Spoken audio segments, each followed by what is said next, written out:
The 48 Laws of Power by Robert Greene. All right, guys, I've been reading this to you guys. I've done laws 1 through 6 for the past 3 weeks. And we now come up to law number 7, which I don't know if I agree with it. So what we're going to do is we're going to read the whole chapter and then I'm going to discuss my thoughts. But here we go. Law number 7. Get others to do the work for you, but always take the credit.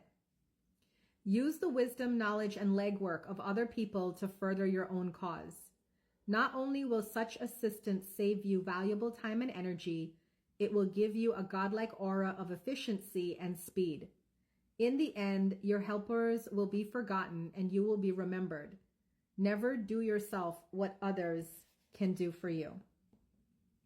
In 1883, a young Serbian scientist named Nikola Tesla was working for the European division of the Continental Edison Company.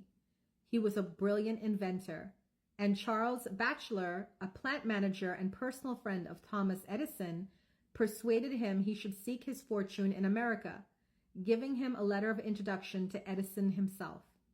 So began a life of woe and tribulation that lasted until Tesla's death. When Tesla met Edison in New York, the famous inventor hired him on the spot. Tesla worked 18-hour days, finding ways to improve the primitive Edison dynamics. Finally, he offered to redesign them completely. To Edison, this seemed a monumental task that could last years without paying off. But he told Tesla, "There's $50,000 in it for you if you can do it." Tesla labored day and night on the project, and after only a year, he produced a greatly improved version of the dynamo, complete with automatic controls. He went to Edison to break the good news and received his $50,000. Edison was pleased with the improvement for which he and his company would take credit, but when it came to the issue of the money, he told the young Serb, "Tesla, you don't understand our American humor," and offered a small raise instead. Tesla's obsession was to create an alternating current system of electricity. Edison believed in the direct current system and not only refused to support Tesla's research, but later did all he could to sabotage him. Tesla turned to the great Pittsburgh magnate George Westinghouse, who had started his own electricity company. Westinghouse completely funded Tesla's research and offered him a generous royalty agreement on future profits. The AC system Tesla developed is still the standard today. But after patents were filed in his name, other scientists came forward to take credit for the invention, claiming that they had laid the groundwork for him. His name was lost in the shuffle, and the public came to associate the invention with Westinghouse himself. A year later, Westinghouse was caught in a takeover bid from J.P. Morgan, who made him rescind the generous royalty contract he had signed with Tesla. Westinghouse explained to the scientists that his company would not survive if it had to pay him his full royalties. He persuaded Tesla to accept a buyout of his patents for $216,000, a large sum no doubt, but far less than the $12 million they were worth at the time. The financiers had divested Tesla of the riches, the patents, and essentially the credit for the greatest invention of his career. The name of Guglielmo Marconi is forever linked with the invention of radio, but few know that in producing his invention, he broadcast a signal across the English Channel in 1899. Marconi made use of a patent Tesla had filed in 1897, and that his work depended on Tesla's research. Once again, Tesla received no money and no credit. Tesla invented an induction motor as well as the AC power system, and he is the real father of radio. Yet none of these discoveries bear his name. As an old man, he lived in poverty. In 1917, during his later impoverished years, Tesla was told he was to receive the Edison Medal of the American Institute of Electrical Engineers. He turned the medal down. "You propose," he said, "to honor me with a medal which I could pin upon my coat, and strut for a vain hour before the members of your institute. You would decorate my body and continue to let starve for failure to supply recognition, my mind and its creative products, which have supplied the foundation upon which the major portion of your institute exists. Many harbor the illusion that science dealing with facts as it does is beyond the petty rivalries that trouble the rest of the world. Nikola Tesla was one of those.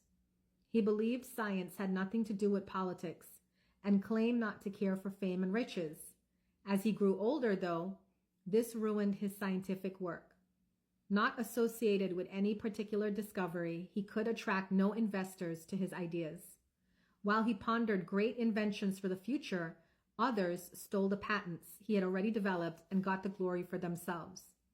He wanted to do everything on his own, but merely exhausted and impoverished himself in the process. Edison was the opposite. He wasn't actually much of a scientific thinker or inventor. He once said that he had no need to be a mathematician because he could always hire one. That was Edison's main method. He was really a businessman and publicist, spotting the trends and the opportunities that were out there, then hiring the best in the field to do the work for him. If he had to, he would steal from his competitors, yet his name is much better known than Tesla's and is associated with more inventions. The lesson here is twofold. First, the credit for an invention or creation is as important, if not more important, than the invention itself.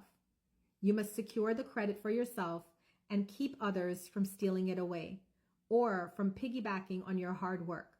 To accomplish this, you must always be vigilant and ruthless, keeping your creation quiet until you can be sure there are no vultures circling. Second, learn to take advantage of other people's work to further your own cause. Time is precious and life is short. If you try to do it all on your own, you run yourself ragged, waste energy, and burn yourself out. It is far better to conserve your forces, pounce on the work others have done, and find a way to make it your own. Thomas Edison once said, "Everybody steals in commerce and industry. I've stolen a lot myself, but I know how to steal." This goes against my whole energy because, I am a woman of integrity, but I will say this. Being a creator myself, creating the metaphysical classes, the sessions, the retreats that I've created, and having other people steal my work, I can understand the frustration that Nikola Tesla must have faced on a small scale, clearly. But this book is the 48 Laws of Power, not the 48 Laws of Ethics or the 48 Laws of Integrity. This is a book for people who want to have power. And the grimy truth about that is, to have power, sometimes you have to stand on the shoulders of other people. Now me, I couldn't do this. I'll tell you guys that right off the bat. I couldn't do this stuff. Get others to do the work for you, but always take the credit. I couldn't do it. So maybe that's why I'm powerless. And I'm probably not going to make much in the world, but I don't know. In my integrity, I have to share the law with you because we've been reading this book now for a while and I can't skip over it. So I'm curious to hear what you guys feel in the comments. Can you get with it? Can you not? How do you feel? Let me know in the comments. Thanks, guys.